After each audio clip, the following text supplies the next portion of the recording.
பிரீத்தி என்ன பண்ணுறாங்க, நேராக வந்து அவங்க அந்த ட்ராமா ஆர்டிஸ்ட் 2 பேரையும் வந்து வீட்டுக்கு கூட்டின்னு வந்துடுறாங்க. வீட்டுக்கு கூட்டின்னு வந்து இந்த மாதிரி வந்து பேச சொல்கிறாங்க. அடுத்து அவங்க வந்து இந்த மாதிரி பொன்னி பொன்னி இல்லையான்னு சொல்லிட்டு கேட்குறாங்க. அதுக்கு நீங்கள் யார் அப்படின்னோடனே, இவங்க வந்து கல்யாணத்தில் எங்கே பார்த்த மாதிரி இருக்கே அப்படின்னு சொல்லிட்டு சுந்தரம் வந்து வேணுமே பில்டப் பண்ணுறாரு. உடனே கண்ணை காட்டுறாரு.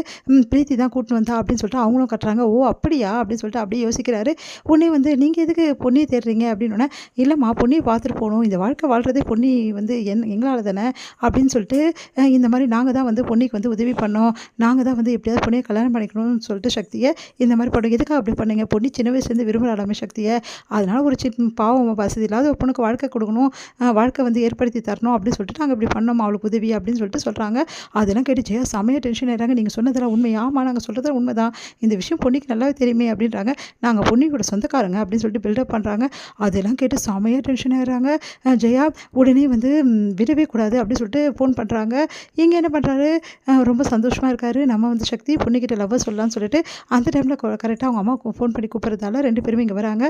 உடனே பொன்னி வந்து அவங்க 2 பேரும் பார்த்து சித்தி சித்தப்பா எப்படி இருக்கீங்க, நல்லா இருக்கீங்களா அப்படின்னு சொல்லிட்டு கேட்குறாங்க. அதெல்லாம் கேட்டு வந்து இவங்க யாருன்னு எனக்கு தெரியாது, நீ வந்து சொந்தம் கொண்டாடுற, அப்போ உனக்கும் இவங்களுக்கு என்ன சம்மந்தம் அப்படின்னோடனே, உங்கள் சொந்தக்காரங்க தானே, எங்கள் சொந்தக்காரங்கன்னா எங்களுக்கு தெரியாதா அப்படின்றாங்க. அதிர்ச்சி அடைகிறாங்க. நீங்கள் என்ன சொல்கிறீங்க அப்படின்னோடனே, இவங்களை வச்சு தான் நீ கேம் விளையாடிருக்க, இந்த குடும்பத்தையே சீரழிக்க பார்த்துருக்க, என் பையன் வாழ்க்கையை விளையாடிருக்க, நீ மருமகளாக இந்த வீட்டுக்கு வரணும்னு சொல்லிட்டு இந்த மாதிரி வந்து கேவலமான வேலை செஞ்சுருக்க அப்படின்றாங்க ஜெயா. அதை கேட்டு பொண்ணு அதிர்ச்சி அடைகிறாங்க. நான் அப்படிலாம் பண்ணவே பண்ணல, தயவுசெய்து என்னை நம்புங்க, நான் அப்படிப்பட்டவ கிடையாது, இவங்க ஏன் இப்படிலாம் சொல்கிறாங்கன்னு எனக்கு தெரியாது, கல்யாணத்தில் வச்சு தான் இவங்களை எனக்கு தெரியும் அப்படின்னு ஏமா போய் சொல்கிறேன், நீ தானே கெஞ்சி கேட்ட, சரி உன் வாழ்க்கை நல்லா இருக்கட்டும் நாங்கள் ஹெல்ப் பண்ணோம், ஹெல்ப் பண்ணதுக்கு இவங்க எல்லாம் எங்களை சேர்ந்து மிரட்டுறாங்கம்மா, எங்களுக்குலாம் ரொம்ப பயமாக இருக்குது, உங்ககிட்ட காசு வாங்கினது வாங்குறதுக்கு எனக்கு இதெல்லாம் தேவையாம்மா அப்படின்றாங்க. அதெல்லாம் கேட்டுட்டு ஐயோ நான் எந்த காசும் கொடுக்கல, இவங்க போய் சொல்கிறாங்க அப்படின்றாங்க. எல்லாருமே வந்து சேர்ந்து பேசுகிறாங்க. பிரீத்தி வந்து இப்போ தெரியுது அவங்களுக்கு இந்த பொன்னியோட வந்து முகமுடி என்னன்னு சொல்லிட்டு, இவ இவ்வளோ நாள் நடிச்சிட்டு இருந்திருக்கா அப்படின்றாங்க. பிரீத்தியை பார்த்து பொன்னி கேட்குறாங்க, நிறுத்துறியா பிரீத்தி அப்படின்றாங்க. அது கேட்டு பிரீத்தி அப்படியே பார்க்குறாங்க. பிரீத்தியை பற்றி நிறைய விஷயங்கள் எனக்கு தெரியும், அவள் பொய்யா நாடகம் ஆடுறது தெரியும், சக்தியை அடைய விரும்புகிறா, அதுக்காக தான் இவ்வளவும் பண்ணியிருக்கா, அதனால தான் இப்போவும் பிரச்சனை பண்ணுறா, இந்த விஷயம் தெரியாமல் நீங்கள் எல்லோரும் வந்து என்ன வந்து சந்தேகப்படுறீங்க அப்படின்றாங்க. பிரீத்தியை பற்றி தப்பாக பேசுகிறியா, நீ தான் ரொம்ப ஒழுக்கம் கெட்டவ, நீ தான் மோசமானவ அப்படின்னு சொல்லிட்டு தொடர்ந்து பேசிகிட்டே போகிறோங்க ஜெயா.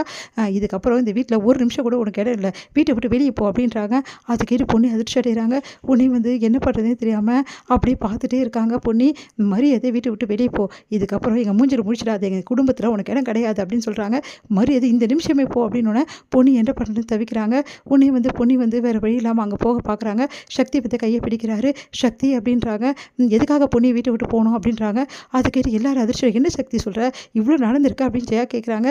என்ன நடந்துருச்சு, பொண்ணு எந்த தப்பும் செஞ்சுருக்க மாட்டான்னு சொல்லிட்டு எனக்கு தெரியும், யாரோ 2 பேர் வந்து சொன்னாங்கன்னா பொண்ணு தப்பு செஞ்சுருப்பாளா, அதை நீங்கள் எல்லாரும் நம்பலாம், நான் நம்ப மாட்டேன் அப்படின்றாரு. அதை கேட்டு எல்லாருமே அதிர்ச்சி அடைகிறாங்க. உடனே வந்து பொண்ணியை அப்படியே பார்க்குறாங்க. சக்திக்கு பிரீத்தியால் தாங்கிக்கவே முடியல, அப்படியே பார்த்து டென்ஷன் ஆகிடுறாங்க.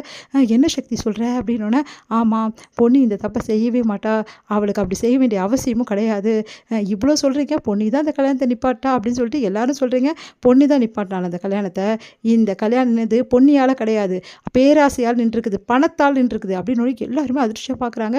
இந்த பிரீத்தி இன்றைக்கி இவ்வளோ பேசுகிறாள், நீங்கள் பிரீத்திக்கெல்லாம் சப்போர்ட் பண்ணி இவ்வளோ பேசுகிறீங்கள, பொன்னியை தப்பாக சொல்கிறீங்களா, பொன்னியே தப்பு செஞ்சான்னு வச்சுக்கோங்க, பொன்னி தான் இந்த விஷயத்தில் வந்து தப்பு பண்ணியிருக்கா, இல்லை சக்தி நான் தப்பு பண்ணல, நீ அமைதியாக இரு பொன்னி அப்படின்னு நீங்கள் எல்லோரும் சொல்கிறீங்க. சரி ஓகே, அதுவே உண்மையாக இருக்கட்டுமே, பொன்னி வந்து தப்பு செஞ்சு தூண்டி விட்டாள்னா இவங்களுக்கு எங்கே போச்சு புத்தி, இந்த பிரீத்திக்கு எங்கே போச்சு புத்தி, பிரீத்திக்கு உண்மையான காதல் என் மேலே இருந்ததுன்னா எல்லாத்தையும் தூக்கி எறிஞ்சிட்டு பணம் காசெல்லாம் எனக்கு தேவையில்லைப்பா, எனக்கு சக்தி தான் முக்கியம்னு சொல்லிட்டு அங்கே நின்னாள். அவள் நிற்கலைல்ல, பணம் காசு தான் முக்கியம், அப்பா சொல்கிறது முக்கியம், அம்மா சொல்கிறது முக்கியம் ஒன்றால், இல்லை சக்தி நான் அப்பா அம்மாவுக்காக தான் அப்படி பண்ணேன், பணத்துக்காக இல்லை சக்தி, இங்கே பார் உனக்கு அப்பா அம்மா முக்கியம், அவங்க சொல்கிறது முக்கியம், உனக்கு பணம் காசு முக்கியம், அதுக்காக நீ போயிட்ட, மற்றபடி என் காதலோ நானோ உனக்கு முக்கியம்னு அந்த டைமில் தோணலை, அதனால் நீ அங்கேருந்து கிளம்பிட்ட, நான் அதை தப்புன்னு சொல்லலை, அது உன் இஷ்டம், ஆனால் நீ வந்து அந்த கல்யாணத்துக்கு வந்து நீ நிப்பாட்டல, பொன்னி தான் நிப்பாட்டணும்னு சொன்னது என்ன நியாயம், பொன்னி வந்து நிப்பாட்டல, பிரீத்தியோட அப்பா அம்மா தான் அந்த கல்யாணத்தை நிப்பாட்டினாங்க, அது எல்லாருக்கும் வெட்ட வெளிச்சமாக தெரியும்,